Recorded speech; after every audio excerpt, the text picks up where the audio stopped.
नमरासुरसिद्धवन्द्यं नारायणं नमस्कृत्य नरं चैव नरोत्तमं देवीं सरस्वतीं व्यासं ततो जयमुदीरये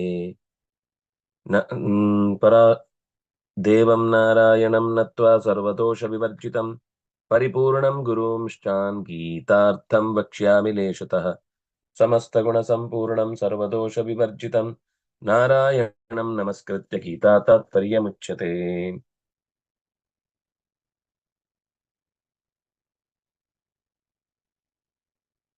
आत्मौपम्येन सर्वत्र समं पश्यति योऽर्जुन सुखं वा यदि वा दुःखं स योगी परमो मतः।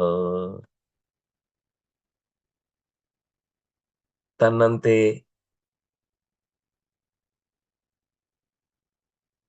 ಇನ್ನೊಬ್ಬರಿಗೂ ಜೀವನದಲ್ಲಿ ಕಷ್ಟಗಳು ನಷ್ಟಗಳು ಆಗ್ತಾ ಇರ್ತವೆ ಅನ್ನೋದನ್ನು ತಿಳಿದು ಎಲ್ಲರಲ್ಲೂ ಸಮಾನವಾಗಿ ವರ್ತಿಸುವವನು ಸುಖವಾಗಲಿ ಬಹು ದುಃಖವಾಗಲಿ ಅವನು ನನಗೆ ಹತ್ತಿರದ ಹಿರಿಯ ಯೋಗಿ ಅಂತ ಅನ್ನಿಸ್ತಾನೆ, ನನಗೆ ಅಭಿಮತನಾಗ್ತಾನೆ. ಬಹಳ ಅಗತ್ಯದ ಒಂದು ಸಂಗತಿಯನ್ನ ಆಚಾರ್ಯರು ತಾತ್ಪರ್ಯ ನಿರ್ಣಯದಲ್ಲಿ ಹೇಳಿದ್ದು, ನನಗೇನೇ ತೊಂದರೆ ಮಾಡಿದ್ರು ಒಬ್ಬ ಭಗವಂತನಲ್ಲಿ ಅನನ್ಯ ಭಕ್ತಿ ಉಳ್ಳವನಾಗಿದ್ರೆ ಅವನನ್ನ ತನ್ನಂತೆಯೇ ಪ್ರೀತಿಸಬೇಕು. ಅಂದ್ರೆ ಅವನ ಮುಂದೆ ತೋರಿಸ್ಲಿಕ್ಕಾಗದೇ ಇರ್ಬೋದು, ಆದ್ರೆ ದ್ವೇಷ ಮಾಡ್ಲಿಕ್ಕೆ ಹೋಗ್ಬಾರ್ದು. ವೈಷ್ಣವ ದ್ವೇಷ ಹೇತೂನ್ಮೇ ಭಸ್ಮಸಾತ್ ಕುರು ಮಾಧವ. ನಮ್ಗೆ ಏನೋ ಒಂದು ಅವರಲ್ಲಿ ಕ್ಲಾಶ್ ಆಯ್ತು, ಆದ್ರೆ ಅವನು ವಿಷ್ಣು ಹೃದಯನಾಗಿದ್ದಾನೆ. ಆಗ ಅವನಲ್ಲಿ ತನ್ನಂತೆಯೇ ಪ್ರೀತಿ ಇಡಬೇಕು ಹೊರತು ಅವನನ್ನ ಎಂದಿಗೂ ದ್ವೇಷ ಮಾಡಬಾರ್ದು. ಅಪರಾಧ ಆಗಿದ್ರೆ ಬೇರೆ, ನನ್ನ ವಿಷಯದಲ್ಲಿ ಮಾತ್ರ ತೊಂದರೆ ಆಗಿದೆ, ಬೇರೆ ಎಲ್ಲ ಗುಣಗಳಲ್ಲಿಯೂ ಕೂಡ ಭಗವಂತನ ಎಚ್ಚರಿಕೆಯನ್ನ ಹೊಂದಿಯೇ ಜೀವನವನ್ನು ನಡೆಸ್ತಾ ಇದ್ದಾನೆ. ಅಂಥವನಾಗಿದ್ರೆ ಆಗ ಆ ವಿಷ್ಣು ಹೃದಯನಲ್ಲಿ ಎಂದು ದ್ವೇಷವನ್ನ ಸಾಧಿಸಬಾರದು ಅಂತ. ಗುರುರಾಜ ಆಫ್ ಮಾಡ್ಕೊ, ಮ್ಯೂಟ್ ಮಾಡ್ಕೊ. ಗುರು ಗುರು ಗುರು ಗುರುರಾಜ ಗುರುರಾಜ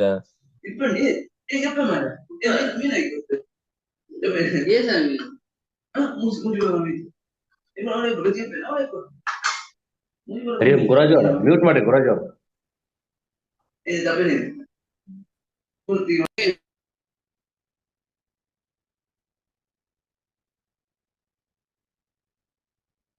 ಸುಖಂ ವಾ ಯದಿವಾ ದುಃಖಂ, ಸುಖ ದುಃಖ ಎಲ್ಲರಿಗೂ ಸಮಾನವೇ. ನನಗೆ ಮಾತ್ರ ಸುಖ, ನನಗೆ ಮಾತ್ರ ದುಃಖ ಅಂತ ತಿಳಿದವನು ಎಂದೂ ಸಮದರ್ಶಿ ಆಗುವುದಿಲ್ಲ. ಸಮದರ್ಶಿ ಆಗುವ ಮೊದಲ ಲಕ್ಷಣ, ದುಃಖ ಎಲ್ರಿಗೂ ಇದೆ, ಸುಖ ಎಲ್ರಿಗೂ ಇದೆ. ಹೊರಗಡೆಯಿಂದ ಕಾಣುತ್ತೆ ಅವನು ಸುಖವಾಗಿದ್ದಾನೆ ಅಂತ, ಆದ್ರೆ ಮನಸ್ಥಿತಿ ಯಾರಿಗೂ ಗೊತ್ತಿಲ್ಲ. ಒಳಗಡೆಯಿಂದ ಇದು ಕೃಷ್ಣನೇ ಸ್ಪಷ್ಟವಾಗಿ ಹೇಳಿದ್ದು, ಸುಖಂ ವಾ ಇದಿವಾ ದುಃಖಂ ಸಮಂ ಪಶ್ಯತಿ ಅರ್ಜುನ. ಅಂಥವನು ಮಾತ್ರ ಸಮದರ್ಶಿ ಆಗ್ತಾನೆ. ಆತ್ಮ ಉಪಮವಾದ ಬದುಕು ಅಂತ ಒಂದು ಶಬ್ದವನ್ನ ಬಳಸಿದ್ರು, ಆತ್ಮೋಪಮ್ಯೇನ ಸರ್ವತ್ರ ಅಂತ.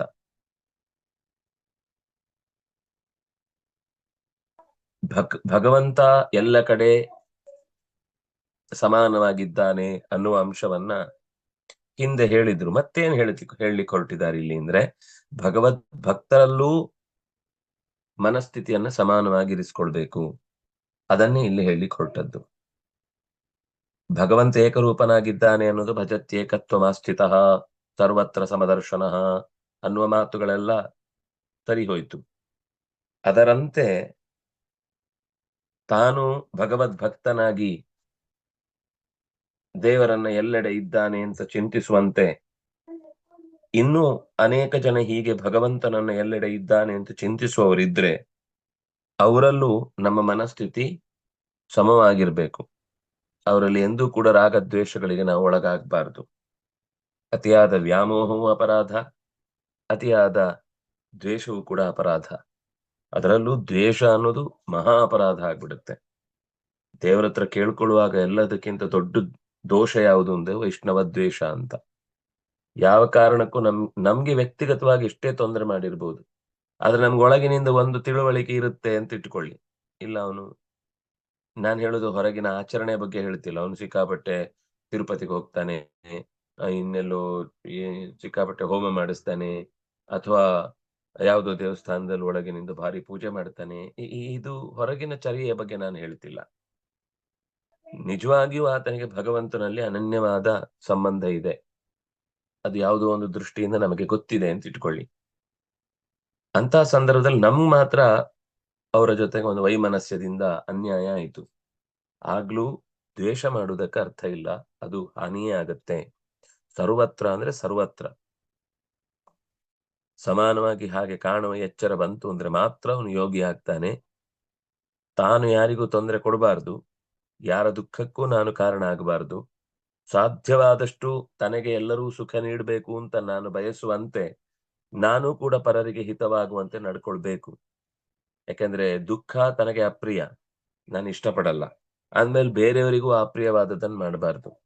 ನನಗೆ ಸುಖ ಪ್ರಿಯ, ಆದ್ರಿಂದಾಗಿ ನನ್ಗೆ ಹೇಗೆ ಸುಖ ಪ್ರಿಯವೋ ಹಾಗೆ ಉಳಿದವರಿಗೂ ಕೂಡ ಸುಖವಾಗುವುದಕ್ಕೆ ಬೇಕಿರುವಂತಹ ರೀತಿಯಲ್ಲೇ ನನ್ನ ಬದುಕನ್ನ ಮಾರ್ಪಾಡುಗೊಳಿಸ್ಕೊಳ್ಬೇಕು ಅಂತ ಬಯಸಿದ್ರೆ ಅವನು ಸಮದರ್ಶನ ಅಂತ ಹೀಗೆ ತುಂಬಾ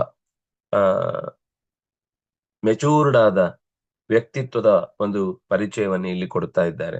ಕಷ್ಟ ಹಾಗೆ ಆಲೋಚನೆ ಮಾಡ್ಲಿಕ್ಕೆ ನಮ್ಮ ಮನಸ್ಸು ಒಪ್ಕೊಳ್ಳುವುದಿಲ್ಲ.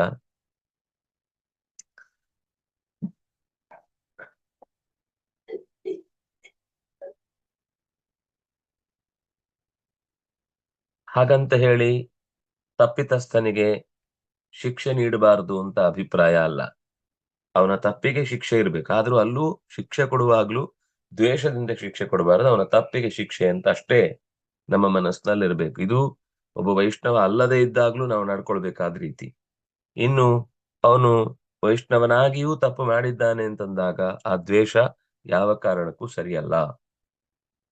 ಒಳ್ಳೆಯವರನ್ನ ಪ್ರೀತಿಸು, ಕೆಟ್ಟವರನ್ನ ದೂರ ಇಡು. ಸಮದರ್ಶನ ಅನ್ನೋದು ಕೂಡ ಇದೂ ಕೂಡ ಒಂದು ಚೌಕಟ್ಟಿನೊಳಗೆ ಇರುತ್ತೆ. ಎಲ್ಲರನ್ನು ಒಂದೇ ತರ ಪ್ರೀತಿಸ್ಲಿಕ್ಕೂ ಸಾಧ್ಯ ಇಲ್ಲ, ಯೋಗಿ ಆದ್ರೂ ಸಾಧ್ಯ ಇಲ್ಲ. ಭಗವಂತನ ವಿಷಯದಲ್ಲಿ ಮಾತ್ರ ಎಲ್ಲೆಡೆ ಒಂದೇ ತರ ಪ್ರೀತಿಸ್ಲಿಕ್ಕಾಗುತ್ತೆ, ಯಾಕಂದ್ರೆ ಅವನು ಎಲ್ಲ ಕಡೆ ಒಂದೇ ತರ ಇದ್ದಾನೆ. ಆದ್ರೆ ಭಗವದ್ ಭಕ್ತರಲ್ಲಿ ಹೀಗೆ ನಾವು ಒಂದೇ ತರ ಎಲ್ಲರಲ್ಲೂ ಕಾಣುವುದು ಕಷ್ಟ ಆಗುತ್ತೆ. ಭಾಗವತದಲ್ಲಿ ಕೃಷ್ಣ ಈ ವಿಷಯದಲ್ಲಿ ಉದ್ಧವ ಗೀತೆಯಲ್ಲಿ ಆಡಿದ ಮಾತು, ವೈಷ್ಣವೇ ಬಂಧು ಸತ್ಕೃತ್ಯ. ನಿನಗೆ ಯಾರು ಬಂಧುಗಳಿಲ್ಲ ಅಂದ್ರೆ ಭಗವದ್ ಭಕ್ತರೇ ನಿನ್ನ ಆತ್ಮೀಯ ಬಂಧುಗಳು ಅಂತ ತಿಳಿದು ಅವರನ್ನ ಗೌರವಿಸು. ಅದು ನನಗೆ ಅತ್ಯಂತ ಇಷ್ಟವಾದ ಪೂಜೆ ಅಂತ. ಸುಲಭವಾದ ಪೂಜೆ ಅನ್ನುವುದು ಹೌದು, ಅದು ಇಷ್ಟವಾದ ಪೂಜೆ ಅಂತ ಹೇಳಿದ್ದಾನೆ ಅಲ್ಲಿ ಕೃಷ್ಣ. ಸಜ್ಜನರನ್ನ ಪ್ರೀತಿಸು, ಅವರಿಗೆ ದುಃಖ ಬಂದಾಗ ನೀನು ಕರಗು. ಅವ್ರಿಗೆ ಸಂತೋಷ ಆಯ್ತು ಅಂದ್ರೆ ನಿನಗೆ ಸಂತೋಷ ಆಯ್ತು ಅನ್ನುವಷ್ಟು ಸಂತೋಷ ಪಡು. ದುರ್ಜನರು ಅಂತ ಗೊತ್ತಾಯ್ತಾ, ಅಂಥವ್ರ ಹತ್ರ ಹೆಚ್ಚು ಮಿಂಗಲ್ ಆಗ್ಲೇಬೇಡ, ಅಂತಹ ಸಂಪರ್ಕಕ್ಕೆ ಹತ್ರ ಹೋಗ್ಲೇಬೇಡ. ಆದ್ರೆ ಒಬ್ಬ ಜ್ಞಾನಿ ಆದವನು ಕೂಡ ಅವನನ್ನ ದೂರ ಇಡುತ್ತಾನೆ ಅಂತ ಭಾವಿಸಿದ್ರೆ ಆಗ ಅದೇ ಅವನಿಗೆ ದೋಷ ಆಗುತ್ತೆ. ಮೈತ್ರಿ, ಕರುಣೆ, ಮುದಿತತೆ, ಉಪೇಕ್ಷೆ ಇದು ಸಮದೃಷ್ಟಿಗೆ ಆತ್ಮ ಉಪಮವಾಗಿ ಕಾಣಬೇಕಾದ ರೀತಿ ಅಂತ ಹೇಳಿದ್ದು.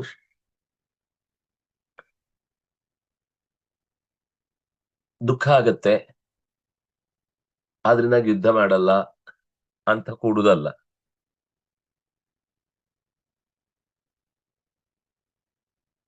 ಎಲ್ಲಿ ಯುದ್ಧ ಮಾಡಿಯೇ ನ್ಯಾಯ ಸಿದ್ಧವಾಗಬೇಕೋ ಅಲ್ಲಿ ನ್ಯಾಯ ಸಿದ್ಧ ಮಾಡುವ ದೃಷ್ಟಿಯಲ್ಲಿ ಯೋಚನೆ ಮಾಡುವುದೇ ಸಮದರ್ಶನ.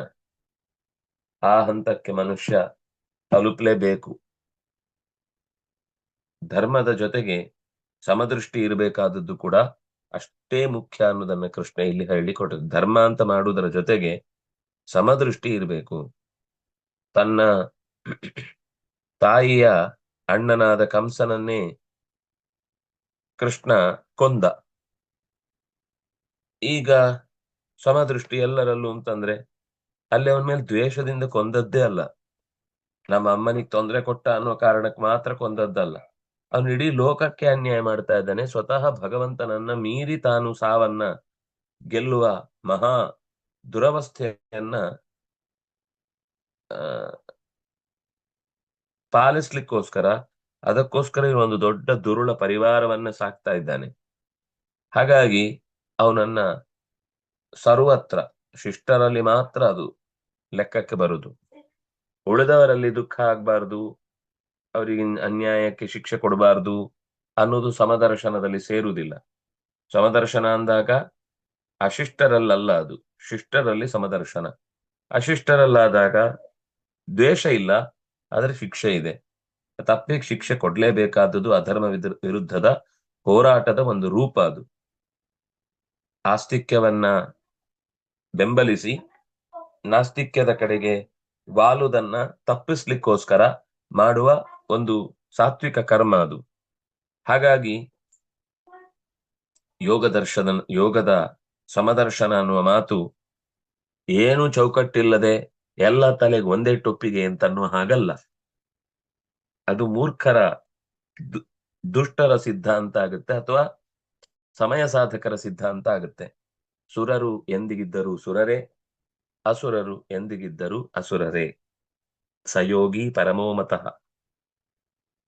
ಆ ಭಕ್ತಿಯೋಗಿ ತುಂಬಾ ಎತ್ತರದವನು.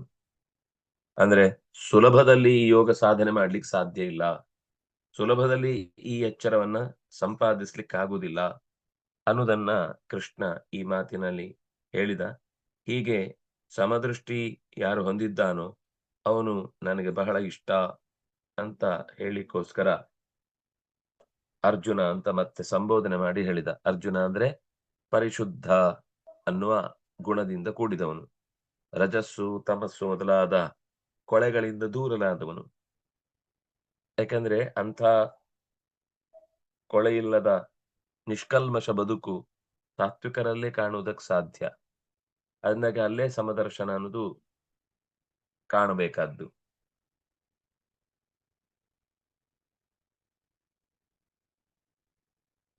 ಒಟ್ಟು ಮಾತೇನರ್ಥ? ಓ ಅರ್ಜುನ, ಸುಖಂ ವಾ ಯದಿವಾ ದುಃಖಂ, ಸುಖವಾಗಲಿ ಅಥವಾ ಬಹು ದುಃಖವಾಗಲಿ, ಸರ್ವತ್ರ ಎಲ್ಲ ಸಜ್ಜನರಲ್ಲೂ ಕೂಡ ಆತ್ಮೌಪಮ್ಯೇನ, ತನ್ನದೇ ವ್ಯವಸ್ಥೆಯ ಒಳಗೆ ತನಗೇನ್ ಮಾಡ್ಕೊಂಡ್ರೆ ಸುಖ ಆಗುತ್ತೆ, ಏನ್ ಮಾಡ್ಕೊಂಡ್ರೆ ದುಃಖ ಆಗುತ್ತೆ ಅನ್ನೋ ದೃಷ್ಟಾಂತವನ್ನು ಇಟ್ಟುಕೊಂಡು ಸಮಂ, ಎಲ್ಲರನ್ನೂ ತನಗೆ ಸುಖವಾದಂತೆಯೇ ಬೇರೆಯವರಿಗೂ ಸುಖ ಆಗಬೇಕು, ತನಗೆ ದುಃಖ ಆದ್ರೆ ಅದು ಬೇರೆಯವರಿಗೂ ಕೂಡ ದುಃಖ ಆಗುತ್ತೆ ಅಂತ ಯಾರು ಪಶ್ಯತಿ ಕಾಣುತ್ತಾನೋ ಅಂಥ ಸಹ ಯೋಗಿ, ಉಪಾಯ ಬಲ್ಲಂತಹ ಸಾಧಕನು, ಪರಮಃ ಉತ್ತಮನಾದ, ಮತಃ ನನಗೆ ಸಮ್ಮತನು, ಉತ್ತಮನೆಂದು ನನಗೆ ಸಮ್ಮತನು. ಯೋಯಂ ಯೋಗಸ್ತ್ವಯಾ ಪ್ರೋಕ್ತಃ ಸಾಮ್ಯೇನ ಮಧುಸೂದನ, ಏತಸ್ಯಾಹನ್ನ ಪಶ್ಯಾಮಿ ಚಂಚಲತ್ವಾತ್ ಸ್ಥಿತಿಂ ಸ್ಥಿರಾಂ. ಇದು ಎರಡು ಜೋಡಿ ಪದ್ಯ, ಅದರಿಂದಾಗಿ ಮುಂದಿನ ಪದ್ಯಕ್ಕೆ ಒಟ್ಟಿಗೆ ಹೋಗುದಾದ್ರೆ, ಚಂಚಲಂ ಹಿ ಮನಃ ಕೃಷ್ಣ ಪ್ರಮಾಥಿ ಬಲವದೃಢಂ, ತಸ್ಯಾಹಂ ನಿಗ್ರಹಂ ಮನ್ಯೇ ವಾಯೋರಿವ ಸುದುಷ್ಕರಂ. ಯಹ ಅಯಂ ಯೋಗಃ ತ್ವಯಾ ಪ್ರೋಕ್ತಃ ಸಾಮ್ಯೇನ ಪ್ರೋಕ್ತಃ, ಏತಸ್ಯ ಅಹಂ ಸ್ಥಿರಾಂ ಸ್ಥಿತಿಂ ಚಂಚಲತ್ವಾತ್ ನ ಪಶ್ಯಾಮಿ. ಯಾರು ಈ ಎಲ್ಲರ ಜೊತೆಗಿನ ಸಂಬಂಧವನ್ನ ಸಮವಾಗಿ ಕಾಣಬೇಕು ಅಂತ ನೀನು ಹೇಳಿದ್ಯೋ,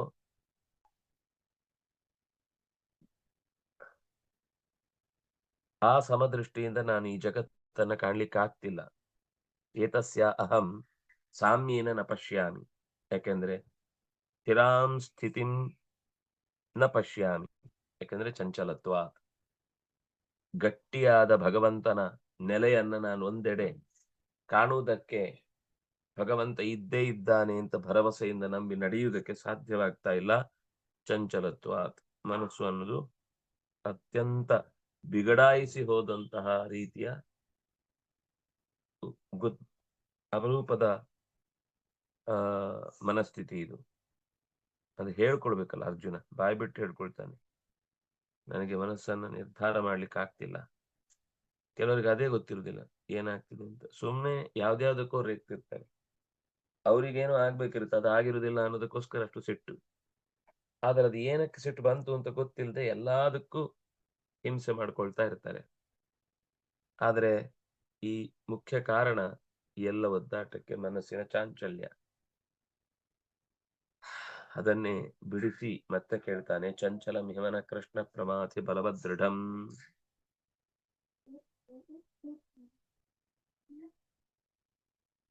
ಮನಃ ನ ಕೇವಲಂ ಚಂಚಲಂ ಹಿ, ಬರೀ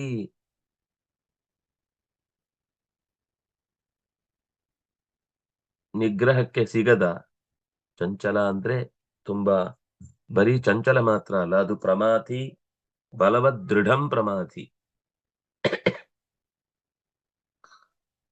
ಎಷ್ಟು ಅದನ್ನ ಬಿಗಿಯಾಗಿ ಹದ್ದುಬಸ್ತಿನಲ್ಲಿಟ್ಟುಕೊಳ್ಳಬೇಕೆಂದು ಪ್ರಯತ್ನಿಸಿದಷ್ಟು ಅದು ಕೈಮೀರಿ ಜಾರಿ ವಾಯೋರಿವ ಸುದುಷ್ಕರಂ, ಗಾಳಿಯನ್ನ ಕೈಯಲ್ಲಿ ಹಿಡಿಯುವುದಕ್ಕೆ ಮುಷ್ಟಿಯಿಂದ ಸಂಗ್ರಹಿಸ್ಲಿಕ್ಕೆ ಪ್ರದರ್ಶಿಸಿ ಯಾರಾದರೂ ಯಶಸ್ವಿಯಾದದ್ದು ಅಂತಿದೆಯಾ? ಸಾಧ್ಯವೇ ಇಲ್ಲ. ಹಾಗಾಗಿ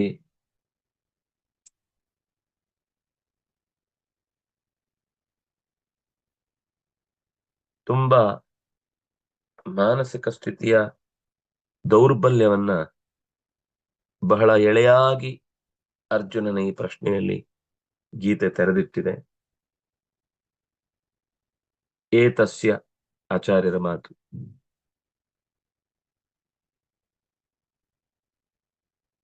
ಈ ಯೋಗಕ್ಕೆ ಗಟ್ಟಿಯಾದ ಒಂದು ಬೇಸನ್ನ ನಾನು ನೋಡ್ಲಿಕ್ಕಾಗ್ತಿಲ್ಲ. ಯಾಕೆ ಬಂತು ಈ ಮಾತು? ಹಿಂದಿನ ಪದ್ಯದಲ್ಲಿ ಎಲ್ಲವನ್ನು ಸಮವಾಗಿ ಕಾಣಬೇಕು ಅನ್ನೋ ಮಾತು ಬಂತು. ಇದಕ್ಕೆ ಸರಿಯಾದ ಬೇಸಿಕ್ ತಿಳುವಳಿಕೆ ಇದ್ರೆ ಮಾತ್ರ ಇದರ ಮೇಲಿನ ಸತ್ಯವನ್ನ ಅರ್ಥ ಮಾಡ್ಕೊಳ್ಲಿಕ್ಕೆ ಸಾಧ್ಯ ಆಗುತ್ತೆ. ಯಾವಾಗ ಇದರ ಅಡಿಪಾಯವೇ ನಮಗೆ ಗಟ್ಟಿ ಇಲ್ವೋ, ಯಾವುದು ಪ್ರಧಾನ ದೇವತೆ, ಯಾವುದು ಪರಿವಾರ ದೇವತೆ, ಯಾವುದು ಪರಿವಾರಭೂತವಾದ ಇನ್ನುಳಿದಂತಹ ಕ್ಷುದ್ರ ದೇವತೆಗಳು, ಇದರ ಬಗ್ಗೆ ಅರಿವಿಲ್ಲದೆ ಹೋದ್ರೆ ನಾವು ಸ್ಪಷ್ಟವಾಗಿ ಯಾರನ್ನು ಏನು ಪ್ರಾರ್ಥನೆ ಮಾಡ್ಲಿಕ್ಕೆ ಆಗುದಿಲ್ಲ. ಎಲ್ಲ ಇರುತ್ತೆ, ಆದ್ರೆ ಯಾವುದನ್ನು ಇದ್ದಂತೆ ಅನುಭವಿಸ್ಲಿಕ್ಕಾಗದೇ ಇರುವ ಸ್ಥಿತಿ ಇರುತ್ತೆ. ಅದಕ್ಕೆ ಆಚಾರ್ಯರು ಈ ಚಂಚಲತೆಯಿಂದಾಗಿ ಇಷ್ಟೆಲ್ಲ ವ್ಯವಸ್ಥೆ ಆಗುತ್ತೆ. ಈ ಚಂಚಲತೆ ಯಾಕೆ ಬಂತು ಅದು ಕೂಡ ಸ್ವಲ್ಪ ಯೋಚನೆ ಮಾಡಿದ್ರೆ ಗೊತ್ತಾಗುತ್ತೆ. ನಮ್ಮ ಪರಿಸರ ಹೇಗಿರುತ್ತೆ ಹಾಗೆ ಚಂಚಲತೆ ಜಾಸ್ತಿ ಆಗುತ್ತೆ. ಆದ್ರೆ ಒಂದು ನಿಶ್ಚಿತವಾದ ತತ್ವದ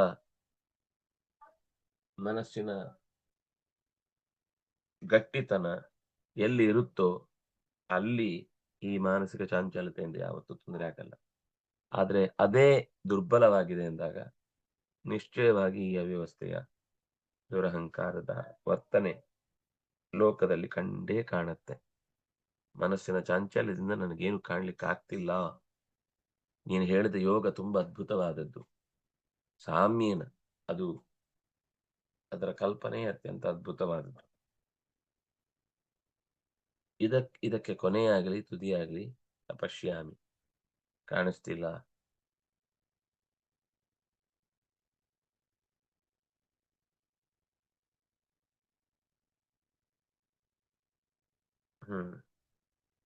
ಆಚಾರ್ಯರ ತಾತ್ಪರ್ಯ ಇಲ್ಲ ಇದಕ್ಕೆ. ನೀನ್ ಯಾವ ಯೋಗದ ಬಗ್ಗೆ ಹೇಳಿದೆಯೋ ಅದರ ಬಗ್ಗೆನೇ ನನಗೊಂದು ಪ್ರಶ್ನೆ ಅಂತ ಈ ಶ್ಲೋಕದಲ್ಲಿ ಕೇಳಲಿಕ್ಕೆ ಹೊರಟದ್ದು. ಏನಂದ್ರೆ ಕೃಷ್ಣನನ್ನೇ ಇಲ್ಲಿ ಮಧುಸೂದನ ಅಂತ ಕರೆದಿದ್ದಾನೆ. ಸಾಮ್ಯೇನ ಮಧುಸೂದನ, ಮಧುಕ್ ಮತ್ತು ಕೈಟವರ ಸಂಹಾರವನ್ನು ಮಾಡಿದ ರೂಪ.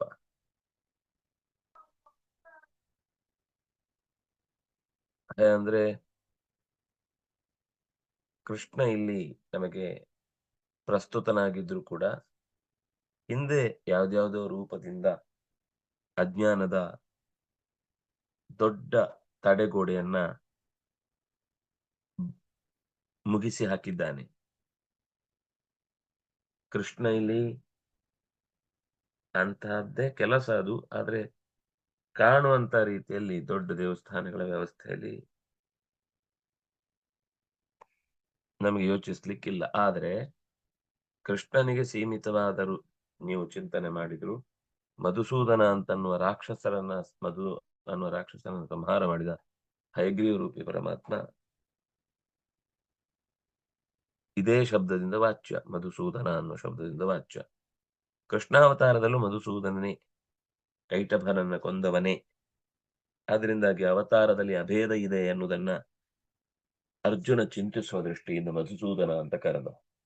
ಯಾಕಂದ್ರೆ ಕೃಷ್ಣನಿಗೆ ಹೊಂದುವ ಶಬ್ದ ಮಾಧವ ಅಂತ ಆಗುತ್ತೆ ಮಧುವಿನ ವಂಶದಲ್ಲಿ ಬಂದಿದ್ರೆ. ಮಧು ಅನ್ನುವ ರಕ್ಕಸನನ್ನು ಕೊಂದದ್ದು ಅದು ಕೃಷ್ಣ ನೇರವಾಗಿ ಈ ಅವತಾರದ ಕಾಲದಲ್ಲಿ ಅಲ್ಲ. ಆದ್ರೆ ಆ ಶಬ್ದ ಹಾಕುವ ಮೂಲಕ ಹಿಂದೆ ನೀನೇ ಇದೇ ಕೃಷ್ಣ ಹಿಂದೆ ಹಯಗ್ರೀವ ಅನ್ನುವ ರೂಪವನ್ನ ತೊಟ್ಟ ಸಂದರ್ಭದಲ್ಲಿ ಸಂಹಾರ ಮಾಡಿದ್ದು. ಅದರಿಂದಾಗಿ ಸರ್ವತ್ರ ಸಮದರ್ಶನ ಅಂದ್ರೆ ಎಲ್ಲ ಅವತಾರಗಳಲ್ಲೂ ಭಗವಂತ ಸಮನಾಗಿದ್ದಾನೆ. ಏಕತ್ವಂ ಆಸ್ಥಿತಃ. ಅಲ್ಲಿ ಕೃಷ್ಣ ಬೇರೆ, ಇನ್ನೊಂದ್ ಕಡೆ ಇರುವ ಹಯಗ್ರೀವ ಬೇರೆ, ಮತ್ತೊಂದ್ ಕಡೆ ಇರುವ ವೇದವ್ಯಾಸ ಬೇರೆ. ಕೇವಲ 10 ಮಾತ್ರ ಅಲ್ಲ, ಇನ್ನು ಕೆಲವು ಅನೇಕ ದೇವತೆಗಳ ಕಥೆಯನ್ನ ಭಾಗವತ ಹೇಳುತ್ತೆ.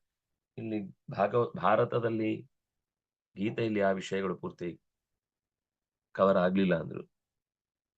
ಇನ್ನು ಎಲ್ಲೆಲ್ಲೋ ಸ್ವಲ್ಪ ಸ್ವಲ್ಪ ವಿಭಾಗಗೊಂಡ ವಿಷಯ ಅವರಿಗೆ ಎಷ್ಟೆಷ್ಟು ತಲೆಗೆ ಬೇಕೋ ಅಷ್ಟನ್ನ ಕೊಡುತ್ತೆ ಅನ್ನೋದನ್ನು ಭಾವಿಸಿ ಇನ್ನು ಮುಂದಿನ ಚಿಂತನೆಗಳು ಹೇಗೆ ಬೆಳೆದಿದೆ ಅನ್ನೋದನ್ನ ನಾವು ನೋಡ್ಬೇಕು.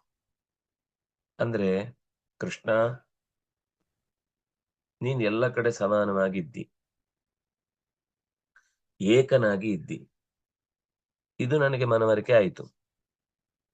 ಆ ದೃಷ್ಟಿಯಿಂದಲೇ ನಿನ್ನನ್ನ ಮಧುಸೂದನ ಅಂತನೂ ಕರೆದಿದ್ದು. ಆದ್ರೆ ನನ್ನ ಪ್ರಶ್ನೆ ಏನಿದೆ ಎನ್ನುವುದನ್ನ ಮತ್ತೆ ಮುಂದೆ ಹೇಳ್ತಾನೆ. ಈ ನಾಮದಿಂದ ನಾನು ಕೇಳ್ಬೇಕಾದ ಪ್ರಶ್ನೆ, ಮದ ಏರಿದ ರಾಕ್ಷಸನನ್ನ ಕೊಂದಿ ನೀನು, ಮಧುವಿನಂತಹ ರಾಕ್ಷಸನನ್ನೇ ಕೊಂದವ. ಅದೇ ರೀತಿ ಮದ ಏರಿದ ನನ್ನ ಮನಸ್ಸು ಕೂಡ, ಅದನ್ನು ಕೊಂದು ಬಿಟ್ರೆ ನನಗೆ ಉಪಯೋಗ ಇಲ್ಲ, ಅದು ಬೇಕೇ ಬೇಕು ಕೆಲಸಕ್ಕೆ. ಆದ್ರೆ ಅದನ್ನ ನಿಗ್ರಹಿಸಬೇಕು. ಯಾಕಂದ್ರೆ ರಾಕ್ಷಸನನ್ನೇ ಕೊಂದವನಿಗೆ ನನ್ನ ಮನಸ್ಸನ್ನ ನಿಗ್ರಹಿಸಿ ಕೊಡುವುದು ನಿನಗೇನು ಕಷ್ಟದ ಸಂಗತಿ ಅಲ್ಲ. ಮತ್ತೆ ನೀನು ಅಂತಹ ನಿಗ್ರಹಕ್ಕೆ ಒಳಗಾಗುವ ರೀತಿಯ ವ್ಯಕ್ತಿಯೂ ಅಲ್ಲ. ನೀನನ್ನು ಹೀಗೆ ಚಿಂತಿಸಬೇಕು ಅಂತ ನಾವು ಡಿಸೈಡ್ ಮಾಡ್ಲಿಕ್ಕಾಗಲ್ಲ. ನೀನ್ ಹೇಗೆ ಒಳಗಿನಿಂದ ಪ್ರೇರೇಪಣೆ ಮಾಡ್ತೀವೋ ಆ ರೀತಿ ನಮ್ಮ ನಿಶ್ಚಯ ಬುದ್ಧಿ ಬೆಳೆಯುತ್ತೆ. ಆದ್ರಿಂದ ದುಷ್ಟರ ಸಂಹಾರಕ್ಕಾಗಿ ಬಂದಂತಹ ವಿಭೂತಿಯಾದ್ರಿಂದಾಗಿ ಅಸುರ ಶಕ್ತಿಯ ಸಂಹಾರವನ್ನು ಮಾಡುವುದಕ್ಕಾಗಿ ಹರಸಿ ಯಾವಾಗಲೂ ನಮ್ಮನ್ನ ರಕ್ಷಿಸುವ ಆನಂದವನ್ನ ನೀಡುವ ಕೃಷ್ಣ ನಮಗೆ ಇಲ್ಲಿ ಪ್ರತಿಷ್ಠಾಪನೆಗೊಂಡಂತಹ ಆರಾಧ್ಯ ದೈವ.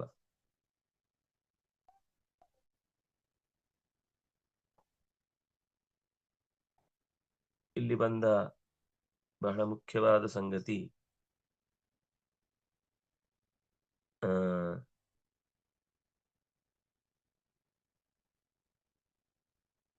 ಉದಾರ ಸರ್ವ ಏವೈತೆ ಯಾಕೆ ಬಂತದೋ,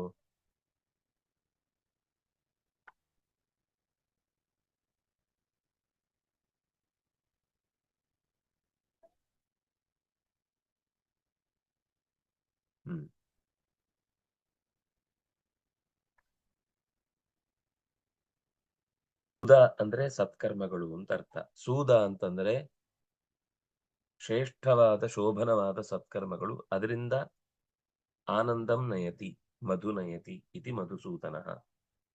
ಸೂದರಿಗೆ ಉದ ಅಂದ್ರೆ ಕರ್ಮ, ಸೂದ ಅಂದ್ರೆ ಸತ್ಕರ್ಮ. ಸತ್ಕರ್ಮಿಗಳಿಗೆ ಮುದಂ ಮಧುಂ ನಯತಿ ಇತಿ ಮಧುಸೂದನ. ಯಾಕೆಂದ್ರೆ ಕೃಷ್ಣನ ಕೈಯಲ್ಲಿ ಸತ್ತವರು ಅಥವಾ ಪೂರ್ವದಲ್ಲಿ ರಾಕ್ಷಸರು ಸತ್ತವರು ಅನ್ನೋದು ಲೆಕ್ಕ ಇಲ್ಲದ್ದು. ಮಧು ಅನ್ನೋನು ಎಷ್ಟು ಜನ ಆಮೇಲೂ ಕೂಡ ಅದೇ ಹೆಸರಿನಿಂದ ರಾಕ್ಷಸರು ಬಂದಿದ್ದಾರೋ ಗೊತ್ತಿಲ್ಲ.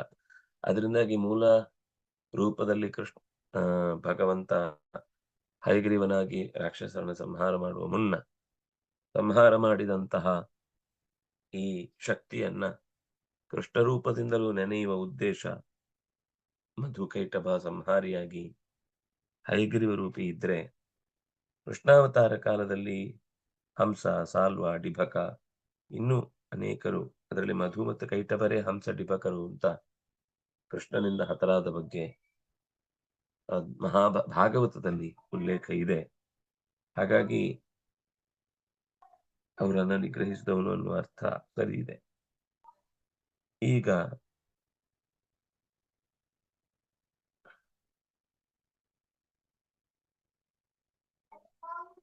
ಸಂಬೋಧನೆ ಮಾಡುವಾಗ ಅವನು ಕೃಷ್ಣ ಅಂತ ಸಂಬೋಧನೆ ಮಾಡಿದ. ಕರ್ಷತಿ, ನನ್ನೊಳಗಿನ ಮಾನಸಿಕ ಚಾಂಚಲ್ಯವನ್ನ ಕಳೆಯುವುದರಲ್ಲಿ ನಿನಗೆ ಸಾಮರ್ಥ್ಯ ಇದೆ. ಮಧುಸೂದನ ಅಂತಂದ್ರೆ ಏನು ಅಂತ ಒಂದು ಅರ್ಥವನ್ನ ನಾವು ನೋಡಿದೆವು. ಮಧು ಅನ್ನುವ ರಾಕ್ಷಸನನ್ನ, ಯಾಕಂದ್ರೆ ಮನಸ್ಸಿನೊಳಗೇನೇ ರಾಕ್ಷಸರ ಕಾರುಬಾರು. ಶರೀರದ ಉಳಿದ ಭಾಗದಲ್ಲೆಲ್ಲ ಚೂರು ಚೂರು, ಅಲ್ಲೆಲ್ಲ ದೊಡ್ಡ ಪ್ರಮಾಣದಲ್ಲಿ ಕೆಲಸ ಆಗುದಿಲ್ಲ ರಾಕ್ಷಸರದ್ದು. ಆದ್ರೆ ಮನಸ್ಸಿನೊಳಗೆ ಸೇರಿಕೊಂಡಾಗ ಮಾತ್ರ ಅದು ಮಾಡುವ ಘನಾಂಧಾರಿ ಕೆಲಸ ನಮಗೆ ಗೊತ್ತೂ ಆಗುದಿಲ್ಲ. ನಾವು ಅದರಲ್ಲಿ ಇನ್ವಾಲ್ವ್ ಆಗಿ ಎಂಜಾಯ್ ಮಾಡಿರ್ತೇವೆ, ಆದ್ರೂ ನೆನಪಿರಲ್ಲ. ಆಮೇಲೆ ನಾವು ದೇವರನ್ನ ಕೇಳ್ತೇವೆ, ನಾನು ಏನ್ ತಪ್ಪು ಮಾಡಿದ್ದೇನೆ ಅಂತ ನನಗೆ ಶಿಕ್ಷೆ ಕೊಡ್ತೇನೆ, ನಾನೇನ್ ತಪ್ಪು ಮಾಡಿದ್ದೇನೆ ಹೇಳು ಅಂತ. ನಮ್ಗೆ ಮಾಡಿದ್ದೂ ಗೊತ್ತಾಗದಷ್ಟು ಮನಸ್ಸು ಒಳಗಿನಿಂದ ಚೆನ್ನಾಗಿ ತನಗೆ ಬೇಕಾದ ಎಲ್ಲಾ ಪದಾರ್ಥಗಳನ್ನ ಕಣ್ಣು ಮೂಗು ಬಾಯಿ ಕೈಗಳಿಂದ ಎಳ್ಕೊಂಡು ಖುಷಿಪಟ್ಟು ಅದೇ ಕೈ ಮೂಗು ಕಣ್ಣು ಬಾಯಿಗಳಿಗೆ ಆರೋಗ್ಯ ಕೆಡಿಸಿ ಮತ್ತೆ ಮನಸ್ಸು ತಾನೇ ವ್ಯಥೆಯಿಂದ ಒಳಗಿನಿಂದಲೇ ಮಂಡಿಗೆ ತಿಂತಾ ಕೂತು ಇನ್ನಷ್ಟು ಅನರ್ಥಗಳನ್ನು ತಂದೊಡ್ಡಿಕೊಳ್ಳುತ್ತೆ. ಇದು ಮಾತ್ರ ಸುಳ್ಳಲ್ಲ.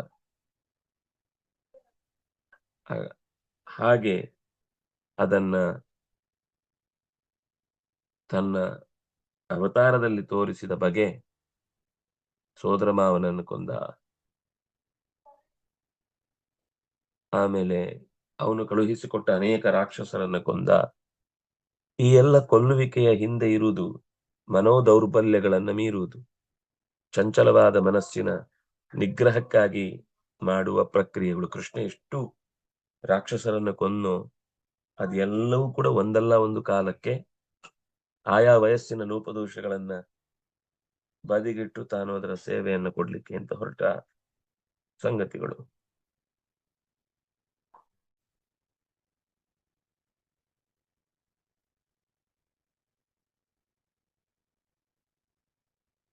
ಅರ್ಜುನನಿಗೆ ಈಗ ಹೇಳಿದ್ರಲ್ಲಿ ಎರಡು ತರದ ಸಮದರ್ಶನವನ್ನು ಹೇಳಿದ್ದಾಯ್ತು. ಒಂದು ಭಗವಂತನಲ್ಲಿ, ಭಗವದ್ ಭಕ್ತರಲ್ಲಿ. ಇದು ಧ್ಯಾನ ಯೋಗದಲ್ಲಿ ಮನಸ್ಸನ್ನು ಇನ್ನಷ್ಟು ಏಕಾಗ್ರತೆಗೆ ಕಳುಹಿಸಿಕೊಡುತ್ತೆ.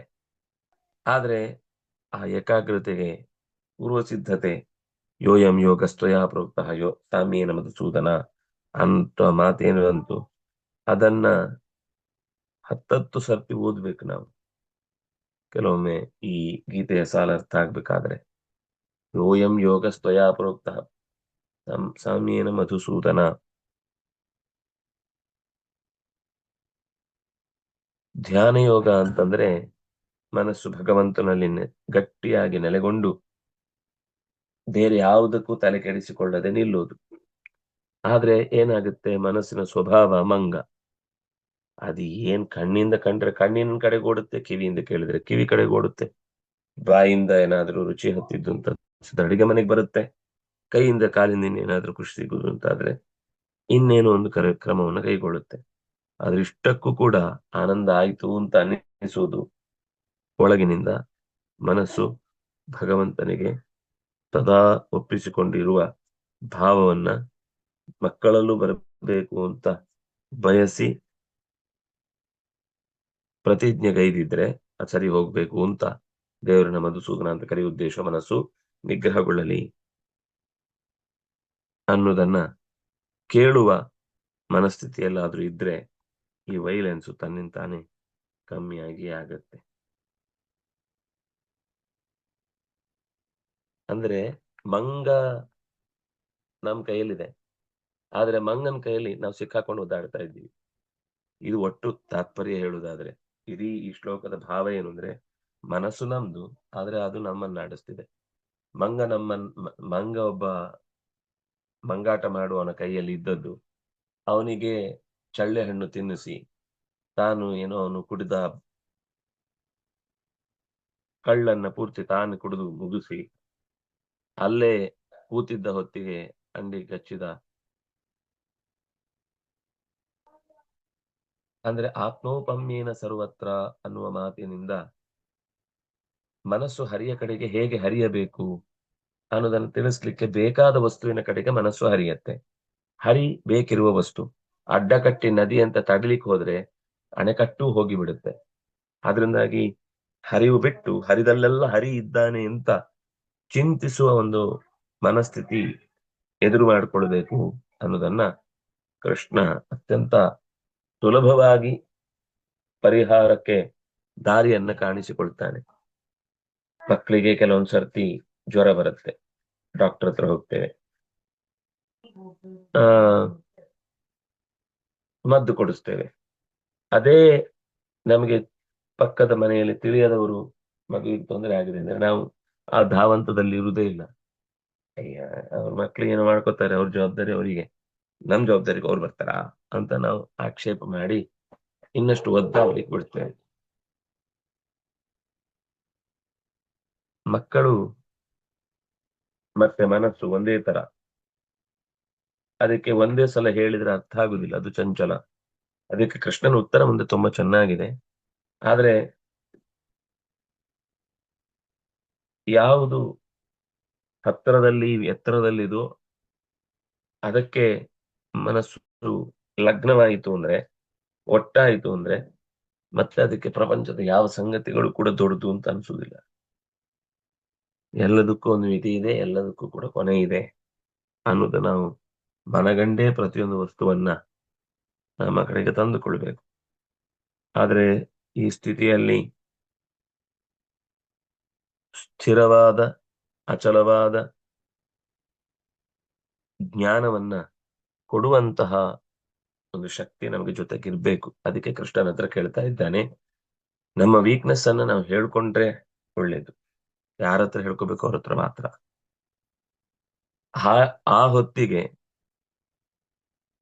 ಪ್ರಾಮಾಣಿಕವಾಗಿ ದೇವರ ಹತ್ರ ಪ್ರಾರ್ಥನೆ. ಆ ವ್ಯಕ್ತಿಯು ಕೂಡ ಏನು ಅಪೂರ್ಣ, ಅವನಿಗೂ ಎಲ್ಲ ಹೇಳಲಿಕ್ಕೆ ಬರಲ್ಲ. ಆದ್ರೆ ದೇವರನ್ನ ಕೇಳಿ ಆ ಗುರುಗಳಲ್ಲಿ ನನಗೆ ಉತ್ತರ ಕೊಡಿಸು ಅಂತ ಕೇಳಿದ್ರೆ ಆಗ ಗುರುಗಳಿಂದ ಒಳ್ಳೆಯ ಸಂದೇಶ ಸಿಕ್ಕೀತು. ಈ ಕಾರಣಕ್ಕಾಗಿ ಮನಸ್ಸಿಗೆ ಅದು ಚಂಚಲ ಅಂತ ಗೊತ್ತಿರುವುದರಿಂದ ಮತ್ತೆ ಮತ್ತೆ ಅವನ ಉಪದೇಶ ಕೇಳಲಿಕ್ಕೆ ಇಷ್ಟಪಟ್ಟು ಹೇಳ್ತಾನೆ, ನನಗೆ ಚಾಂಚಲ್ಯದ ಜವಾಬ್ದಾರಿ ಇದೆ, ನೋಡ್ಕೊಳ್ಬಹುದು ಎಲ್ಲರಲ್ಲೂ. ಆದ್ರೆ ಅದನ್ನು ಹೇಗೆ ಆ ಚಾಂಚಲ್ಯವನ್ನು ಪರಿಹರಿಸುವುದು ಅನ್ನೋ ವಿಷಯದಲ್ಲಿ ಮಾತ್ರ ಉತ್ತರ ಸಿಗ್ತಿಲ್ಲ. ನೀನ್ ಅದಕ್ಕೆ ಉತ್ತರ ಕೊಡ್ಬೇಕು ಅಂತ ಕೃಷ್ಣನನ್ನ ಕೇಳಿಕೊಳ್ತಾನೆ. ಅದಕ್ಕೇನು ಉತ್ತರ ಕೊಡ್ತಾನೆ ಅನ್ನೋದನ್ನ ಮತ್ತೆ ನಾಳೆ ಚಿಂತನೆ ನೋಡೋಣ. 7 ಕಾಲಕ್ಕೆ ಯಥಾ ಪ್ರಕಾರ ವಿಷ್ಣು ಪುರಾಣದ ಚಿಂತನೆ. ಹರಿಪ್ರಿಯದ ಕೃಷ್ಣಾರ್ಪಣಮಸ್ತು.